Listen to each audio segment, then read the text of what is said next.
না, আসলে আমি কোনো ব্যাংকে ঋণ খেলাপি না। কালকে আপনাদের ৭১ টেলিভিশনে দেখলাম যে বিআইএফসি নামক একটা প্রতিষ্ঠান, এই প্রতিষ্ঠানে আমার ৪১ লাখ টাকা ঋণ খেলাপি আছে। এটা একটা ভুল তথ্য। কারণ আমি একজন ব্যবসায়ী। আমার পারিবারিকভাবে আমার ছেলে, আমার স্ত্রী, সবাই ব্যবসার সাথে জড়িত। তো ব্যবসায়ী হলে তো ঋণ নিতে হবে, এটা স্বাভাবিক।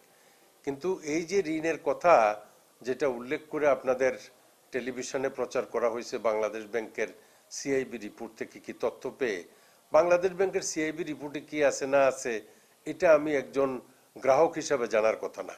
এটা অত্যন্ত গোপন তথ্য। তবে আমি বিআইএফসিতে কোনো ঋণ নাই। 1900 না 2015 সনে সম্পূর্ণভাবে এই যে লোন ছিল, এই লোনের অ্যাকাউন্ট আমরা ক্লোজ করে দিছি। ফুল অ্যান্ড ফাইনাল সেটেলমেন্ট হয়ে গেছে, সমস্ত ঋণ পরিশোধ করে দিছি। তারপরে যদি কোনো বিষয়ে তারা অবহিত করে থাকে, বাংলাদেশ ব্যাংক সেটা বলতে পারবে। কিন্তু আমার জানা মতে আমার কোনো ঋণ সেই ব্যাংকে নাই। আমার কাছে সমস্ত ডকুমেন্ট আছে, চাইলে যে কোনো অবস্থাতেই আমি সেগুলো প্রডিউস করতে পারবো, এক নাম্বার। আর দ্বিতীয়ত, বিআইএফসির বাইরে আবার আইএফআইসি ব্যাংকের ৬২ লাখ টাকার একটা গ্যারান্টারের কথা বলছে। আমি তো বিভিন্ন জনের বিভিন্ন জায়গাতে হয়তো গ্যারান্টার আছি, সেগুলো আমি পর্যবেক্ষণ করছি। কিন্তু যেই ৬২ লাখ টাকার ব্যাপারে ঋণ খেলাপি আমি তথ্য গোপন করছি বলে আপনার টেলিভিশন বলছে, এটা সম্পূর্ণভাবে মিথ্যা।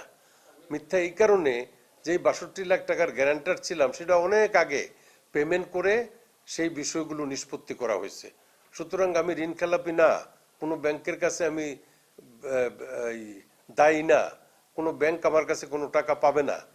কিন্তু বাংলাদেশ ব্যাংক থেকে যেটা দেয়া হয়েছে তাদের কাছে এটার যৌক্তিকতা বা সত্যতা যাচাই করে বাংলাদেশ ব্যাংক সেটাকে তারা আপনার কি বলে প্লেস করে নাই। আপনার মনোনয়নপত্র বাছাইয়ের সময় আমরা ওইখানে ছিলাম, এবং মনোনয়নপত্র দাখিলের পরেও বাংলাদেশ ব্যাংকের কাছ থেকে তারা রিপোর্ট নিছে। তো আমি সেই জায়গাতে ৯ নম্বর কলামে যে বিষয়টা উল্লেখ করার কথা, কোনো ঋণ যদি থাকে তাহলে কি পরিমাণ, কোন ব্যাংক থেকে আমি ঋণ নিছি, কি পরিমাণ ঋণ দেওয়ার পরে কত আর পেমেন্টের বাকি আছে, এই সমস্ত কিছু তথ্যাদি তুলে ধরার কথা। কিন্তু বিআইএফসি বা আইএফআইসি কোনো অন্য কোনো অর্থলগ্নি প্রতিষ্ঠান, কারো কাছ থেকে আমার কোনো ঋণ নাই, সমস্ত পরিশোধ করা, আমি একদম ক্লিন। সুতরাং সেই জায়গাতে তথ্য গোপন করার তো কোনো কিছু নাই। তো এই অপপ্রচার আমি মনে করব এটাকে, কারণ আমাকে ডিফেম করার জন্য, আমার ভাবমূর্তি নষ্ট করার জন্য আপনাদের টেলিভিশন থেকে যেটা প্রচার করা হয়েছে, এইটার বরাবরে বিভিন্ন সোশ্যাল মিডিয়াতেও আজকে বলতেছে যে যে কোনো সময় মনোনয়নপত্র বাতিল হতে পারে।